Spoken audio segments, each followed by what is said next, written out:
सुलग्ना मुखर्जी से अनुरोध करती हूँ कि आधुनिक युग में श्री रामकृष्ण के उपदेशों की प्रासंगिकता के संदर्भ में प्रकाश डालें।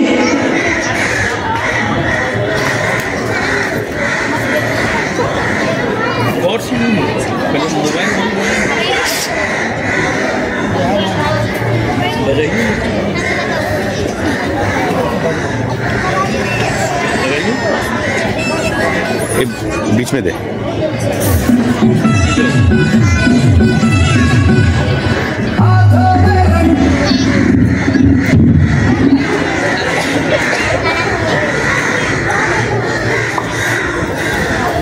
पूजनीय सर्वविद्यानंद महाराज जी, अन्य आदरणीय स्वामी जी, विशेष ज्ञानी अतिथिगण के सन्मुख आज श्री रामकृष्ण परमहंस देव की जन्म तिथि पर मुझे अपना विचार रखने का अवसर मिला। श्री रामकृष्ण परमहंस को शतकोटि प्रणाम के साथ मैं सुलग्ना मुखर्जी, शारदा संघ की एक सदस्य, वर्तमान युग में रामकृष्ण के दिए गए शिक्षाओं का क्या महत्व है उस पर आलोकपात करना चाहती हूँ। उनका आदर्श अर्थात आइडियोलॉजीज को कुछ शब्द में प्रकट नहीं कर पाऊंगा। जब हम इतिहास के पन्नों को पलटते हैं तब हम देखते हैं कि शुरू से ही मानव जाति अपना जीवन के अस्तित्व के खोज में विभिन्न रूपों में ईश्वर की आराधना करने में लगे रहे। इस परिस्थिति में विभिन्न सामाजिक संप्रदाय अलग अलग धर्म संस्था की स्थापना के प्रयास में लिप्त हो गए, जैसे हिंदू धर्म, बौद्ध धर्म, इस्लाम तथा ईसाई। फिर इसी बीच में मनुष्य के कान में ईसाई धर्म के प्रचारक हिंदुत्व की निंदा की दृष्टि कर रहे, चारों ओर से आलोचना का बाण बरस रहे। हिंदू धर्म के नेता पांडव और पुरोहित वर्ग जिसकी सबसे बड़ी पूंजी रूढ़िया और अंधविश्वास थी, धर्म के नाम पर पत्थर पर फैलाने जुट गए। भला इस समय साधारण मनुष्य का दिमाग गुमराह हो गया। विभिन्न धार्मिक विश्वास, तरह तरह के डॉगमेटिज्म और फैनेटिसिज्म से स्थिति और जटिल हो गया, जिससे धीरे धीरे मनुष्य के मन में अविश्वास, दूसरे धर्म पर संदेह तथा अनास्था पनपने लगा। कभी कभी तो धार्मिक संस्था के बीच हिंसा की लड़ाई होना शुरू हुआ। लगातार धर्म के आधार पर हिंसात्मक लड़ाई मनुष्य को अंत में बेबस कर दिया। यहाँ तक कि उन्हें धर्म के नाम पर नफरत होने लगा। बहुत कोई धर्म त्याग करने के लिए मजबूर हुए। धार्मिक संकीर्णता और पुराने कट्टरवादियों की संस्कार मनुष्य की चेतना को छिन्न भिन्न कर दिया।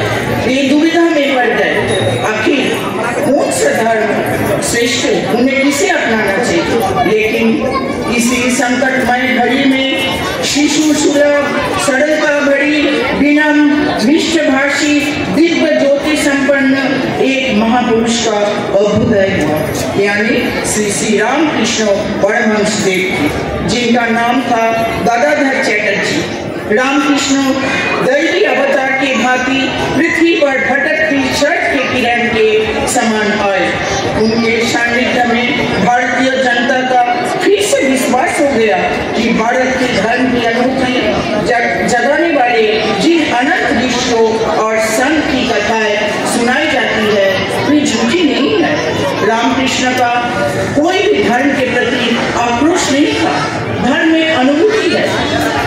रामकृष्ण के आगमन से धर्म की यही अनुभूति प्रत्यक्ष हुई है।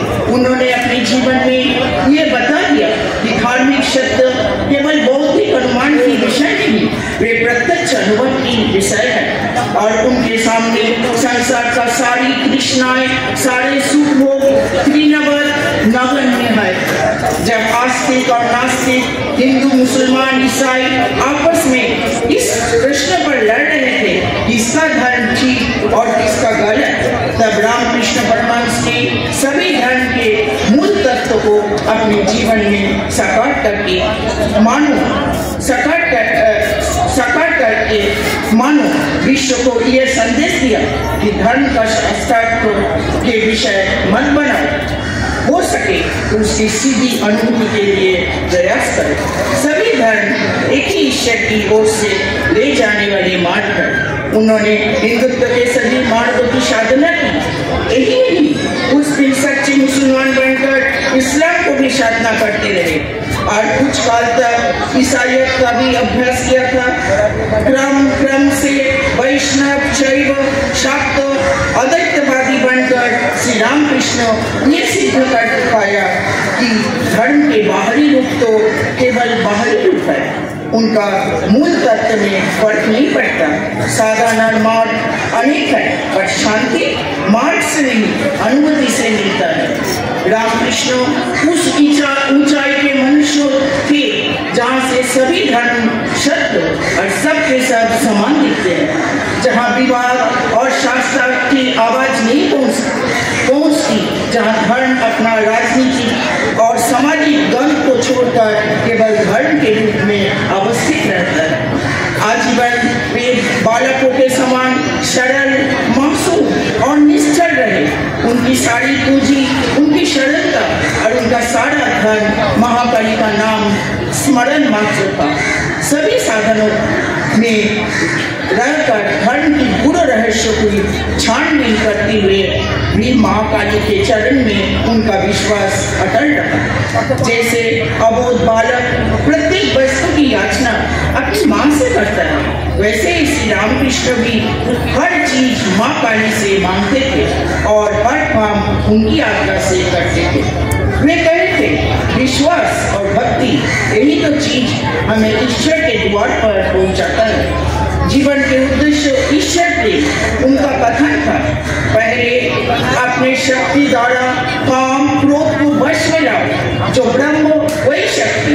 वेदों में ईश्वर का अमृत कहा है और अगर निष्काम होकर काम किया जाए तो ईश्वर लाभ होता है। जैसे गीता में कहा गया, कर्मण्ये बाधिकारस्ते मा फलेषु कदाचन। जो मनुष्य कामना शून्य होकर काम करे वही सच्चा काम है। इस संघर्षमय जीवन में जब लोग धन, मान, जश के पीछे दौड़ते हैं तब उन्हें ख्याल नहीं रहता है कि इंद्रिय भोग में आसक्त होकर कोई ईश्वर प्राप्ति नहीं कर सकता। सभी धर्म का उद्देश्य एक है, ईश्वर प्राप्ति। तब फिर हम किस बात पर इतना बहस करते हैं? जो ईश्वर का बताया गया रास्ते पर चलता है अर्थात सच्चाई पर, उसे ही ईश्वर की आशीर्वाद मिलता है। रामकृष्ण परमहंस लोगों को आध्यात्मिकता के बारे में कहे, सर्वप्रथम ईश्वर प्राप्ति करो तब धन की खोज, पर इसका विपरीत नहीं। अगर आध्यात्मिक जीवन बिताने के पश्चात सांसारिक जीवन में प्रवेश करे तो मन में हमेशा शांति रहे। Truthfulness in speech, the tapasya of Kali Yuga, it is difficult to practice the other austerities in this cycle. By adhering to truth, one attains God. उन्होंने कहे थे, जब भी हम धर्म के नाम पर हिंदू, ईसाई, मुसलमान आदि के बीच विवाद होता है, तब भी मुझे लगता है कि क्यों वे एक बार नहीं सोचते हैं कि जिसे कृष्ण पढ़ते हैं वही शिव, वही अल्लाह और वही शक्ति का प्रतीक जीसस, एक ही राम लाखों नाम से परिचित है। उपनिषद में कहा गया, एक देव सर्वभूतेषु गूढ़ो सर्वव्यापी सर्वभूता अंतरात्मा। There is one God. He resides within everyone. He is present in every living thing. Shri Ramakrishna ने कहे थे, जहाँ भी जीवन है वही शिव है, इसलिए जीव में दया नहीं, शिव ज्ञान में जीव से। Serving the human beings as himself. Swami Vivekananda ने इसी बात से प्रेरित हुई, इसलिए उन्होंने मनुष्य की सेवा में लीन हो गए। दुर्भिक्ष पीड़ितों को मदद करना, अकाल के शिकार अनाथालय की सेवा, चिकित्सालय खोलना तथा शिक्षा संस्थान खोलने में प्रयत्नशील रहे। हम ईश्वर को कहाँ ढूंढे? क्यों? ये सभी दरिद्र, दुखी, कमजोर, दलित ईश्वर नहीं है? हम पहले उन्हें क्यों नहीं पूछते? रामकृष्ण स्वामी जी को अपना आदर्श शिष्य समझकर उन्हें ये सेवा धर्म का विशाल कार्य सौंपे। रामकृष्ण और नरेंद्र का मिलन श्रद्धा और बुद्धि का मिलन था। इन दो महापुरुषों में से एक तो पुराणों के शर्त से लिपटी हुई थी, धर्म के ब्रह्मचारों को भी सत्य मानकर उसे कायम रखना चाहते थे तथा प्राचीन भारत के सभी साधना को आदर करना चाहते थे, और दूसरे तर्क से उच्चल एवं धर्म की बाध्य बंधन को तोड़कर वह प्राचीनता से बाहर निकल जाने को बेचैन। कदाचित रामकृष्ण और विवेकानंद के मिलने से पूर्वी और पश्चिम जगत का मिलन संपन्न हुआ, और शायद जिस दिन पश्चिमी जगत के लोग पूर्वी जगत के आध्यात्मिक संस्कारों को आत्मसात करेंगे, भूमंडल का कल्याण उसी दिन होगा और उसी दिन विश्व भर में शांति साधकों का सपने साकार हुआ। श्री रामकृष्ण का सहज सरल तरीका से ज्ञान उपदेश देने से लोग मंत्र मुक्त होकर विश्वास करते थे कि अज्ञान में ईश्वर नहीं मिलता, मैं मेरा ये अज्ञान है, तू तेरा ये ज्ञान है। अहंकार अर्थात अज्ञानता। सूर्य सारा संसार को ताप रोशनी देता है, लेकिन जब बादल से वो ढक जाता है तो वो हमें नहीं दिखाई देता। इसी तरह भय रूपी अहंकार के लिए हमें ईश्वर नहीं दिखाई देता।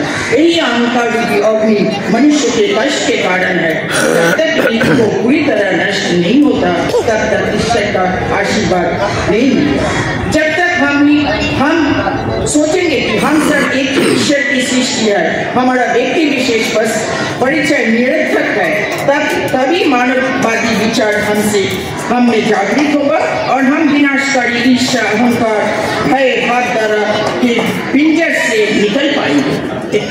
श्री रामकृष्ण अपना सरल विचारों से प्रेरित लोगों को साथ बात करते हुए कहानी के माध्यम में बड़ा उपदेश दिए, जो हमारा दैनंदिन जीवन का शांतिमय बनाने के लिए बहुत ही जरूरी है। वर्तमान युग में ऐसा युग प्रवर्तक हमारे जीवन को आलोकोज्जल कर सभी जटिलता से मुक्त कर सकता है। ब्रिटिश हिस्टोरियन अर्नल्ड टॉइनबी उनके बारे में लिखे थे, श्री रामकृष्ण परमहंस धार्मिक एकता का एक चरम उत्कृष्ट नमूना।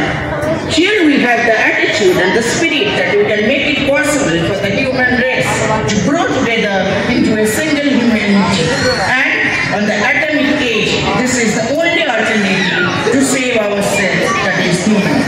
अंत में मैं अपना विचार अंग्रेजी के पोएट H.T. लॉन्गफेलो के शब्द में करती हूँ। यह पोएम एक इंग्लिश पोएम का अनुवाद है। महान जनों का जीवन प्रतिफल देता है, संदेश सभी को हम भी महिमामय कर सकते हैं अपने छोटे से जीवन को। होंगे जब विदा